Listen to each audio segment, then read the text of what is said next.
Today, the National Institute of the Dramatic Arts, NIDA, has a tradition. Whenever final year students are putting on a performance, old alumni are invited to be members of the audience. Then, at a post-production social event, budding actors, set designers, costume designers, prop makers, etc., can rub shoulders with celebrities, both major and minor, to hopefully get honest feedback on their efforts and make connections beneficial to their future careers. Thus, it was the actress and alumni her name is not important and will be withheld for her protection was mingling after the performance. She remembered back the near dozen years to her final year here and smiled. The intervening years had been exceptionally kind to her. Exposure in the local industry had quickly led to offers from Hollywood. She was now regarded well enough that she could pick and choose her roles. Just about everyone wanted to meet her, but she believed in the purpose of her invitation here and sought out members of the cast and crew to speak with and offer her feedback. A pretty early 20s girl introduced herself as Sarah, the set designer, and the actress complimented her on the innovative use of space and clever interchanges between sets. She was just about to move on when the girl leaned in a little. "My father wants to know if you'll have dinner with him tonight." "Young lady, many people want to have dinner with me. Here's my agent's card, ask him to. He told me to tell you his name is Mr. X." The actress froze. So after all these years, what she'd secretly feared had come to pass. Hang on a minute. The guy has a grown-up daughter. How bad can it be? Surely he won't demand anything inappropriate if his child is involved. On one level, she'd always been grateful to him. After all, it was he that suggested she become an actress in the first place. Until then, she'd never considered it. She'd been a college student when she met him. After his suggestion, she'd applied to NIDA and hardly ever looked back. On another level, though, she'd always considered the guy a threat. Why? He'd been a client. Only once, but once was enough. The actress thought of the contingency plans she developed over the years. One whiff of her past by the gossip press, and she would be in full defense mode. She was big enough to survive it, probably. But it was a battle she didn't want to have to fight. Where was the harm in having dinner with the guy? Besides, ever since the first and only time they'd met, she'd burned with curiosity to know what it had all been about. Yes, where was the harm? She asked the girl where and when to meet the mysterious Mr. X. It was a restaurant not far from the hotel she was staying in. The time allowed her to mingle for another hour, then go to the hotel, freshen up and change. She called first her lawyer, then her husband from the car. Her husband demanded she call as soon as the 14-year-old mystery had been solved. After a short walk to the restaurant, she was shown into a private dining room. Just before she entered, she put on a confident face to mask the nervousness she actually felt. If the guy was going to attempt anything inappropriate, she was going to call his bluff. Her lawyer already had the guy's daughter's name. The door to the private room opened, and a wave of relief swept over the actress. There was the girl who'd been at NIDA, sitting next to another girl who appeared a year or so younger. Her eyes traveled to a late 40s man she recognized from a single meeting 14 years previously. Mr. X. The last member around the table was a lady she estimated was around the same age as the man. Mr. X stood and shook her hand, introducing himself as David Brown, before introducing his wife and daughters. After ordering and enjoying their meals, with the ladies asking the obligatory celebrity questions, Dave called for quiet. He announced that now that his youngest daughter, Wendy, was 18, he had a story to tell. It was his side of the story only, and he was very glad the actress had agreed to join them to corroborate some of the details. The actress looked over at the two younger girls and noticed the expectant looks on their faces. Then, she noticed that she herself was sitting on the edge of her seat. Smiling, she forced herself to relax. Dave looked nervous. Only Maria, his wife, looked relaxed. She held her husband's hand for support. After a squeeze, he looked at her, then forward again, before continuing his speech. Dave explained the motivation for telling his unbelievable story. Partly it was to fulfill a promise. He nodded toward the actress at that point and put her mind at ease for the strange events of the decade and a half before, and the knowledge that there was someone out there who could damage her image. She nodded her thanks at Dave. Secondly, it was to tell his daughters, for the first time, why they hadn't seen their birth mother for over 14 years. He explained that he'd fully intended telling Sarah when she turned 18, but she'd never asked. That was a compliment to Maria, he said. She was obviously all the mother his daughters needed. After that explanation, he pre-warned them that after telling them the story, he he was going to beg their forgiveness for his unilateral actions of so long ago. With his audience eager to hear, Dave started at the beginning. Meanwhile, on the other side of the country, a woman was lying sleepless in a cheap motel bed, listening to the loud snoring beside her, reviewing the mistakes she has made that led to her current situation. Martha, present day, I don't think I was born entitled. More, I think I developed a sense of entitlement from the easy course of my life. Born into a comfortable middle-class family, growing up I wanted for nothing. With next to no effort, I finished university with an arts degree and diploma of education. Daddy used his old boy network to help me land my first job at a good school, rather than me having to work my way up from the usual undesirable places. I worked for 5 years, never settling on one hobby, one pastime, or one man. In short, I enjoyed experiencing all life had to offer. I tried my hand at everything that interested me. Then, as I was nearing 28, Daddy urged me to settle down and make something of my life. By this point, he was the chief aide to a federal senator, and he knew in his heart he himself would never reach the top job. Maybe he wanted me to achieve what he couldn't achieve for himself, or perhaps he saw in me something I hadn't yet seen in myself. Either way, over the course of an hour, he convinced me with stories of the influence his boss had. Together, we devised a plan to make me a potential candidate to be our country's first female prime minister within the next 20 years. The list included a successful career, a family, joining a political party, a more visible connection to a mainstream church, and charity work, to name a few. With my newfound ambition, everything seemed easy. Through a church committee, I met my future husband, but not in the way you think.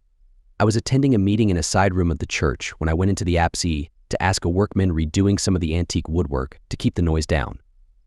He was on his knees with his back to me when I called out to get his attention. He stood up, turned, and smiled. A whiff of his pleasant scent hit my nostrils and appealed straight to my senses. We got married less than a year later. Yes, he was only a cabinet maker, but it was an honorable profession and his income complemented mine well enough that we could afford a good house in the best part of town. Having children was put on hold when I joined the local Liberal Party and connected with several members of the board of an exclusive girls' school. With their help, I achieved the position of deputy head, and then headmistress. I had been in this position for 2 years when I made the worst decision of my life. Even with taking 2 periods of 12 months leave for the births of my daughters, I managed to attain that position. Sarah was born in 1998 and Wendy 2 years later. I wanted to return to work and had a busy schedule of committee work and fundraising events 3 months after each birth, but Daddy advised me to wait a year. The public, he told me, would judge me as a mother above practically everything else. So at the time this story really starts, Sarah was now 6 and Wendy 4. The nice house had been traded for an even nicer house. I had a nice career as headmistress and was in charge of several charitable organizations.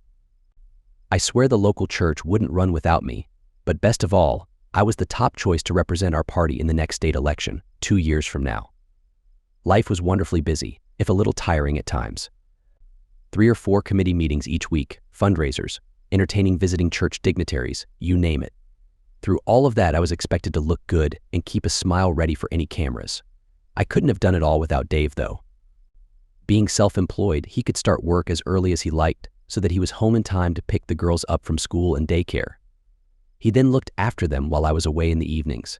To be honest, he did the majority of the weekend entertaining as well.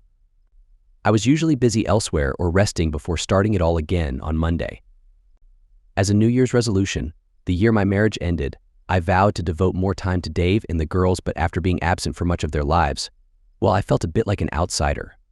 Other pressures then forced me away from them again.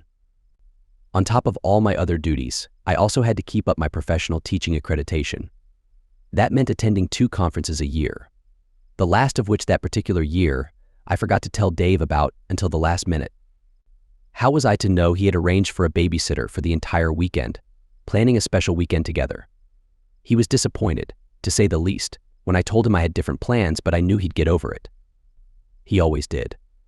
The conference meant I'd be away Friday and Saturday nights, so I promised him we'd have our own celebration Sunday night. He didn't look impressed and hardly spoke to me before I left to attend. I vowed to myself to be more understanding in the future. A divorce at this point would be close to disastrous. Unusually, Dave didn't call Friday night. I put it down to him still being upset. When he called me on Saturday, I thought he was over his mood. It was late, well after dinner, when the phone in the room rang. In the immediate wake of the call, I thought I was in a difficult but not unsalvageable position. Now, I know my fate was decided at that moment, barring one future decision. The conversation started normally enough with each of us asking about the other's day. I was in the middle of something, and as I said, it was late, so I tried to end the call as quickly as I could. Maybe the drink I had at dinner didn't help my cause. Anyone who knows me will tell you I'm a lightweight, what is known in the local vernacular as a lightweight drinker. I'm pretty sure the last few sentences went something like this: I have to go now, Dave, sweetheart. The first seminar starts at 8 tomorrow morning. Okay, shall I tell the girls you miss them? Of course. Give them a hug from me. Will do. Say hi to Alan for me. Okay, I'll what? I blurted out before the dial tone. It wasn't a conscious decision to have a special friend, but looking back on it, I had everything else I desired, so why not? Alan worked for the public relations company the party hired to look after me. We worked closely together. He arranged all my meetings with the media and was basically responsible for my public reputation. The next day, I was terrified at what the consequences would be if I'd been caught. The end of my political aspirations was a given. The next few days, I was on alert for anyone finding out, but nothing was ever said. I relaxed. The trouble was, it didn't end there. Alan was young and attractive. I'd worked hard for years and deserved some luxuries. The fact that Dave had worked equally hard, if not harder, on the family side never entered my mind. I may not have been born with a sense of entitlement, but I sure had developed one. On that night, Alan, sitting unclothed on my bed listening to me talking to Dave, would have seen my face fall and my jaw drop. Alan stopped me when I wondered aloud how we'd been caught. I'm not foolish and had always been incredibly careful. I even had a mental checklist I went through before every meetings had to be outside of our town, disguises had to be worn, and Dave's whereabouts had to be known with certainty. When traveling, we always stayed in separate rooms with connecting doors. One thing was certain when I went back to my husband: not a trace of Alan would go home with me. I knew that if Dave ever suspected I had a special friend, Alan would be the most likely suspect, so whenever we were together, we were incredibly careful. Except for that weekend. As the trip was not completely political, Alan had no reason to be at my hotel, but since Dave was committed to Sarah's soccer finals all weekend, I figured there was no chance of him showing up.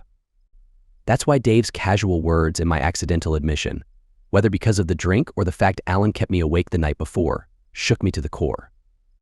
It took me a while to remember I had a backup plan for this. Even though it was late, I called Dad and he called his lawyer. I know now I should probably have handled things differently. I suspect that if I'd gone straight home, told Dave my special friendship was over, and thrown myself on his mercy, he may have forgiven me. He was incredibly family-oriented. It was just the one special friendship, after all. I'll never know if the extremely intense argument Dave started shortly after this time was inevitable from this point, or whether my reaction to being caught caused it all. Dad was horrified at what I'd done and pointed out that I'd handed Dave the power to destroy all my hard work. He told me he'd arranged to get me on the next flight home and told me to pack and get myself to the airport. Alan's reaction to the whole episode was surprising, although maybe it shouldn't have been. His reaction certainly proved he cared about me. It was a sad sight, seeing him beg me to leave my husband and marry him. This made me think for a moment, but not for long. I didn't love him, I loved Dave. Yes, I was very fond of him. Yes, it was very flattering to be with a younger man, and yes, it was very empowering to have a special friend, however secret. But leave my husband for him? That wasn't going to happen. Besides, having a partner over 10 years younger than me, that I'd left my husband and broken up my family for, would make me a laughingstock and ruin any chance of saving my career. I did, however, feel sorry that I had let him fall in love with me so completely, therefore, I gave him a small bit of hope. He was away for the next week, so I promised to come to see him when he got back, after my home situation had stabilized. Just because my husband had apparently found out I had a special friend, well, that didn't mean I had to stop, did it? Only if my husband insisted and threatened to use that information against me, I suppose. I won't bore you with details, but my father, his lawyer, my sister, and I arrived at my family home just as Dave and the girls were leaving the house Sunday morning to go to the zoo. Between us, we convinced Dave to go back into the house while my sister took the girls. I was tired, and we hadn't rehearsed, so I left the talking up to Dad and the lawyer. Initially, Dad wasn't happy with my choice of someone who wasn't in a higher social class, as my partner, but Dave was so likable that he quickly got over his reservations. They had gotten along well over the years, even becoming friends of sorts. Given a choice, however, between that friendship and supporting me, Dad didn't hesitate in choosing sides. I must say, I felt a little sorry for Dave, being subject to the argument he was. Dad began the conversation with a review of expectations. He theorized that Dave had obviously expected me to be faithful, and maybe that had been an unreasonable expectation, given the differences in our social classes, earnings, and accomplishments. I was a little horrified at this approach. Anyone could see that I had caused immense pain to my husband, and that hurt me. I was sorry for that hurt, and I tried to make eye contact with Dave to convey this, but he just looked defeatedly at the table in front of him. And what an argument it was. I'm glad I wasn't on the receiving end. There were threats of legal orders, lawsuits, and defamation claims. Dave showed no emotion throughout. He also didn't show any emotion when my father asked what evidence he had of his unfaithfulness. He practically admitted he had none. In fact, it turned out he wasn't even sure if I was having a special friendship until I accidentally mentioned it on Saturday night. Later, I realized that all my precautions had been pointless. One of Dave's friends had overheard Alan bragging about being with me and told Dave. Not fully believing it, Dave threw in his statement, "Say hi to Alan for me to see how I would respond." The realization of the shock he must have felt when I answered the way I did shook me to my core. Dad didn't have that same realization, though. After asking the lawyer to leave the room, he suggested that to protect my reputation, evidence of Dave's unfaithfulness might have to be fabricated. Dave showed no emotional reaction to that either. Actually, I thought he had completely shut down emotionally until the lawyer returned and began discussing how the mother usually gets custody and how the current trend is for the father to only get access to the kids every other weekend. I saw his expression harden but turned away when his eyes focused on me. I couldn't bear to see that. He didn't deserve any of this. He loved his girls. He doted on them and spent every moment he could with them. That's why I was able to be absent from the family home so often. The conflict ended with Dad telling Dave that myself and the girls would be staying with him for a few days so that he, Dave, would get an idea of how lonely life would be if he didn't follow the rules. We would return on Tuesday evening so I could prepare for our annual masquerade party. Daddy assumed Dave would pretend everything was normal by then and not ruin such a huge event that was designed to showcase our happy family. As a parting shot, Daddy promised Dave he would support me financially while making sure his lawyers limited Dave's access to quality legal advice. Dad was being clear. Whatever happened to my relationship with my husband, his relationship with Dave was over. When I left, Dave looked defeated. If I didn't feel so guilty, I might have been happy. I hugged him in his chair from behind and whispered, "We'll be all right, darling," but got no reaction at all. Away from the listening ears of his lawyer, Daddy criticized me about my affair. I think he was venting for what he had just done to a man he had respected. He warned me that if Dave ever collected any evidence of wrongdoing on my part, it would all be over. I assured him I was too smart for that. When the girls and I returned to the family home on Tuesday night, the girls were warmly welcomed, but I was given a cold reception. I knew it would be uncomfortable to come back, and I had considered delaying it, but two things made me decide to come back. The first was that Daddy was leaving on his annual fishing trip the next day, and the second was the need to prepare the house for the party on Saturday night. Dave hardly acknowledged me. After the girls were in bed, I apologized for my affair. Dave just stood up and went to the guest room on the ground floor where he had been sleeping. Through the closed and locked door, I reassured him. I planned on ending things with Alan immediately, but after receiving several phone calls from him in the previous 2 days, I realized that he still had feelings for me, and that could potentially hurt my career. I decided to keep seeing him for a little longer, but end it as soon as I could make sure it wouldn't cause any problems. I continued to spend time with him while acting distant so he wouldn't enjoy my company. I tried to explain this to Dave through the locked door, along with my intention to be home late on Monday due to seeing Alan, but I got no response and couldn't read his expression. I didn't have time to dwell on that, though. I had a house to prepare for a party. The party. Every year, we held a masquerade party to impress the important people in the community. It was an important event for my career. Dad never attended because he didn't want me to be seen as just his daughter. I'm proud to say that, with advice from professionals, the event had become one of the most prestigious social events of the year. There was a DJ and dance floor. The house was beautifully decorated, and everyone was having a good time. Choosing who to invite was a big decision. Every person there could help my career in some way. It was such an important event that making sure Dave fully participated and cooperated was my top priority for the next couple of days. Long story short, I did manage to get him to attend and participate, although he kept his distance from me for the most part. I didn't have time to focus on the tension, though. Organizing the party was a full-time job. I guess I was exhausted by Saturday night from a busy week. That's why I had too much to drink. I had 2 glasses of wine to relax before Alan arrived. He had to be there, after all, since he was my publicist. I tried my best to keep him and Dave apart, or so I thought. I remember greeting all the guests at the front door. As the hostess, I wanted to stand out. It was a masquerade ball, but I wanted everyone to know who the hostess was. Over 50 important people attended. Most of the members of my school board, the local bishop, local politicians, and influential community members. There were even 2 judges. Once all the guests were settled, we started serving the food. I mingled with everyone as they lined up to get their portion of delicious roasted pig. I never fully relaxed at these events because they were so important. This year, with the added stress of keeping Dave and Alan apart, I was even more on edge.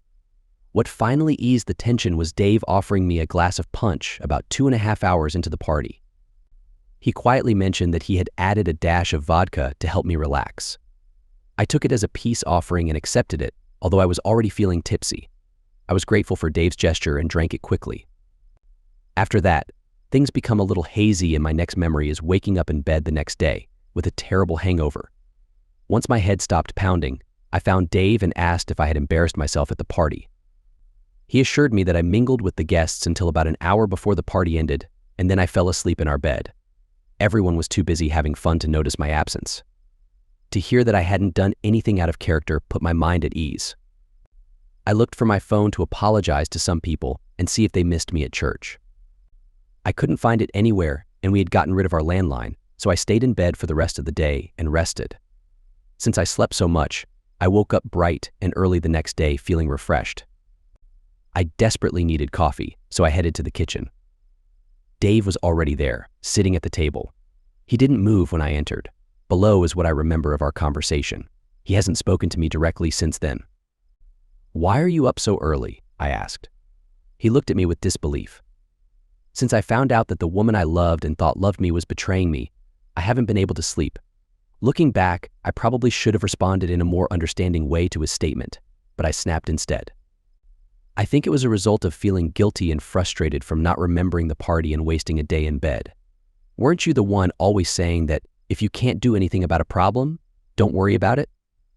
Dad explained how things will be from now on. Accept it and move on. Dave sat there stiff as a board. He hissed his next words. His eyes were fierce and locked onto mine. What? Accept a life of being humiliated? A life with no pride and no choices. Do you think I'll settle for that?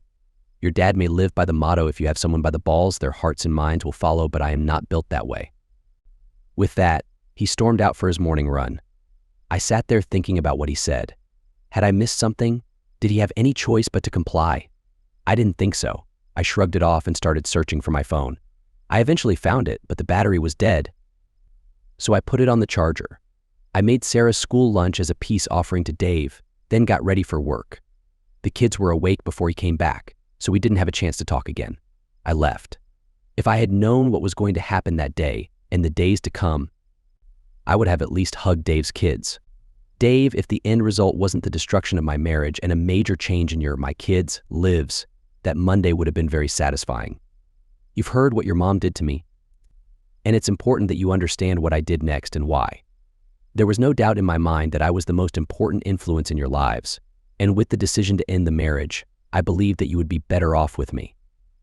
I always knew your birth mother had her flaws, but up until then, I was proud of her accomplishments and forgave her shortcomings as a wife and mother. That all changed with her affair. Her intention to continue the affair confirmed how self-centered she had become. Unfortunately, the courts weren't on my side. I consulted with multiple lawyers, and they all agreed that my chances of getting primary custody were slim. However, they did say that if I could get your mom to leave the family home, my chances would greatly improve. I realized I had to do something extreme to make her run. Ironically, it was your mom's father and her lawyer who unknowingly gave me the solution. They did such a good job of telling me what paths they had blocked that I didn't even consider the escape route. They believed they had left me with one option that seemed acceptable, but it wasn't for me. Being a law-abiding citizen, they never even thought I would choose the path I took. So what did you do, Dad? I'll get to that. I'll describe the phone calls I got from your birth mother that day. The first was a little after 9 a.m. Then 9:06 a.m. Dave speaking. Dave, it's me. Alan's company boss just rang me. He told me that because of what I did to Alan at the party on Saturday, his company would no longer represent me. If word of that gets out, it could damage my chances of getting pre-selection. What happened? What did I allegedly do to Alan? They wouldn't tell me. There's nothing alleged about it, dear. You heard him in front of about 30 witnesses. I've got it all on film from the security cameras if you want to watch it. I didn't. Sorry, dear, I have to go. Then 10:23 a.m. Dave speaking. Dave, what aren't you telling me? The secretary of the diocese just rang. I've been asked to resign from all the church committees I'm on. I mean, not just give up the chairmanships, but get off the committees altogether. They wouldn't say why. What happened Saturday night? What did I do after I drank too much? I imagine that the bishop told his people to distance you from his church ASAP because he caught that guy with his fingers somewhere inappropriate on Saturday. You know, in our downstairs bathroom. What? Why? Sorry, dear, I have to go. Then 10:42 a.m. Oh, Dave, I just checked the messages on my phone. Half the people I know rang to tell me what a mean person I am and asking how I could do that to you. Do what to you, Dave? What are they talking about? I'm not sure, dear. Maybe they're talking about you dancing suggestively with that guy on the dance floor. They were a little embarrassed for me when they saw that. Or maybe it's because when they asked me why I wasn't stopping you, I told them you'd demanded the right to be close with other men and threatened to harm our family if I objected publicly. You didn't? I most certainly did. You and your dad thought you'd left me with only one option to go along with your plan. I found another way, and all it cost me was a little embarrassment. Okay, after tomorrow's newspaper comes out, a lot of embarrassment, but Dave, when I asked you on Sunday if I behaved myself during the times I had no memory of, you said yes. I think you heard what you wanted to hear, dear. What I actually said was you did nothing out of character, and I'll stick to that. I'm led to believe that all people behave that way. I don't know how I could have lost control like that. Can you call the bishop and other people to tell them that it wasn't really me? That I lose control if I drink too much? Why would I do that for you, dear? Because you're my husband, and husbands should support their wives. Like you supported me when your dad and his friend described how they would harm me if I didn't let you be close with other men. Look, Dave, you know it wasn't like that. I made a mistake and was trying to fix it as quickly as I could. I only spent time with Alan, and I was only going to do that 1 or 2 more times. 3 at the most. Look, Dave, is there any way you could get home so we can talk? I've just got to hang around for another hour. The head of the school board is on his way to talk to me. Yes, and I know what she wants to talk about. She and most of the board were there on Saturday night, remember. I don't think it looks good for you. She went through a difficult divorce a couple of years ago, didn't she, when she caught her husband cheating on her? Besides, I am at home. I've just finished an interview with the local newspaper and television network. I even gave them footage from the security cameras. Now, if there's nothing else, dear, I have to think about whether there is any aspect of your life that I haven't impacted yet. A restaurant in the present day. Dave wraps up his story. There was only silence on the line after that. I went to work, then picked up you girls. When we got home, there was evidence that your mother had returned, packed some clothes, and left in a hurry. She'd even left the front door swinging open. She went into hiding a couple of states away, with another sister. She was too embarrassed to show her face in public for months. By the time she resurfaced, the judge ruled that she'd abandoned the family home and awarded custody to me. Didn't her father do anything to help her? No, nothing to speak of. When he reappeared after his fishing trip, he did call to threaten me, but only the once. Reading between the lines, I gather his boss told him to either distance himself from his own child or resign. He chose the latter and retired. Whether he couldn't afford the lawyers, or they advised him it was a lost cause, I'll never know, but we never heard from his legal team again. I'm a little ashamed to say this, but he was still begging to see his grandchildren when he died of a heart attack about a year after all this happened. Your birth mother asked me to bring you girls to where she was hiding a few times, but by then I'd met Maria, the only mom you remember, and didn't want to confuse you. I heard she got into some bad company after that, and I kind of lost track of her. I could try to find her contact details if you would like to look her up. Neither young adult seemed overly interested in that offer, and that, girls, is why you shouldn't drink. All eyes turned to the actress. Girls. With what your dad has just told us, I think I know what happened and why he invited me here today. You see, he once promised to tell me the whole story. Truth be told, I'm amazed this hasn't been dug up by the paparazzi before now. Before I continue, please promise you won't repeat a word I say. After waiting for confirmatory nods all round, she continued. I'd never even considered being an actress before your dad suggested it. Like many orphans, I really struggled financially in college. I took to doing some high-class companion work. My friend got me into it. Before you turn your nose up, I mean companion in the old-fashioned sense. All I did was accompany guys out on dates. It might be the company dinner or just some lonely businessman in town for the day, looking for friendship. I'm sure some of the girls went further than that for a price, but the agency I was with never encouraged it. Anyway, I didn't need to. With my looks, and I'm told, my friendly personality, I was well sought after as a companion. Anyway, one day my representatives brokered a meeting between myself and a guy that introduced himself as Mr. X, your father. We met once, and he said I'd do. I always wanted to know why he picked me. She looked at Dave expectantly. Because I searched through all the companion websites until I found someone who could pass as my ex-wife at a masquerade party. Of course. Well, I was going to say no, but for the amount of money your dad was offering, I ended up taking the risk. I wouldn't have, but your dad said I could bring my boyfriend along as well. The actress paused to take a sip of her drink, checking her planned words for threats to her career. Your dad told me to be in a certain location at 9 p.m. when he called. Kent and I walked from our car to the back gate where your dad let us in. He handed me a dress and a mask. Sorry to interrupt, but I want everyone to get the full story. The party was well underway and just about everyone was very happy. That may have been helped by my spiking the punch bowl with 2 bottles of soda. It was comical watching her trying to act the good hostess but always standing between me and her boyfriend. I saw her drinking steadily and timed when I gave her the doctored drink pretty well. I reckon. I crushed up 3 of her own sleeping pills and slipped them into a glass of punch. I even told her about the soda. It took her about 10 minutes, but when I saw her stumbling, I gently led her to our bedroom. She fell asleep in minutes, so I removed her dress and mask. The final touch was for you to use the same perfume she always wore. The actress nodded, as if this made perfect sense, then took up her tale again. I put on the dress. It wasn't a perfect fit, but no one seemed to notice. I applied a little of the perfume and the mask. I expected to be led to the party on your father's arm and for Kent to entertain himself, but it was way weirder than that. The last part was a little difficult, but we decided to hit the dance floor to discourage conversation. I kept glancing around and most people were looking at us very uncomfortably, then looking toward your dad. He didn't seem to pay us any attention. There was one guy that kept trying to cut in on Kent, but your dad had warned us not to let him. After about 5 dances, I went to the bathroom and Kent followed me in. She paused to look at Dave with raised eyebrows. Well, first the bishop, then the head of her school board came over and asked what the deal was with my wife. I want you to know, girls, I didn't lie. He smiled at the memory. They could tell from the sincerity in my voice that I was telling the absolute truth. That makes sense. At one point, all the people gathered around your dad turned and glared daggers at me. It was really uncomfortable. Yes, I'm sorry about that. There was so much outrage right then, it could have powered a small war for a month. I don't know if the bishop was going to say anything about what he saw in the toilet until you were pinpointed by the security spotlight I turned on, but he certainly unleashed after that.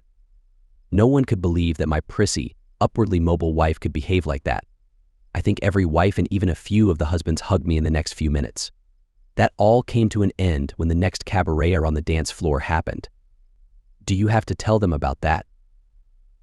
I'm not particularly proud of it. You tell them then. Sarah addressed the actress. Did you see any of this? I hung around to the end, but I didn't see the creepy man again. Your dad reappeared and gave me the balance of the money he owed me. I did ask him what the evening had been all about, but he was obviously upset by this stage and just said he'd tell me one day. Kent and I turned to go, But your dad gave us a smile through his tears and suggested I'd missed my calling and should be an actress. Believe it or not, that got me thinking, and within 2 weeks I'd applied to NIDA. Acceptance followed soon after. Money talks, as they say. Now, I have to go and call Kent. He's eager back in LA. He asked me to tell him the story as soon as I knew it. Said he'd wait up all night if he had to. The actress stood to say her goodbyes. Goodbye, Sarah. I'll be watching your career with interest. If you need a boost at any time, please give me a call. Wendy, if you decide to follow your sister and have trouble, don't hesitate to ask for help. They owe me about a dozen favors at NIDA. Maria, take care of your husband and these two troublemakers. They're special, all of them. Wiping tears from her eyes, she turned back to the younger girls. From what your dad said, he had your best interest at heart and did what he had to do when the odds were against him. When he asks for your forgiveness, I suggest you give it wholeheartedly. She was too overwhelmed for words when she turned to face Dave, so she just hugged him, then hurried away before she lost control. After watching her leave, the girls exchanged looks, then Wendy nodded to Sarah, who addressed their dad. No need to ask, Dad. We forgive you. We hardly remember our birth mother. You were always father and mother to us when we lived there. Then Maria came along and taught us what a mother should be like. They all stood for a group hug. Dave, who'd never hidden his emotions from those he loved, was crying without shame. Thanks, girls. I thought I was doing the right thing at the time, but you can never be sure, can you?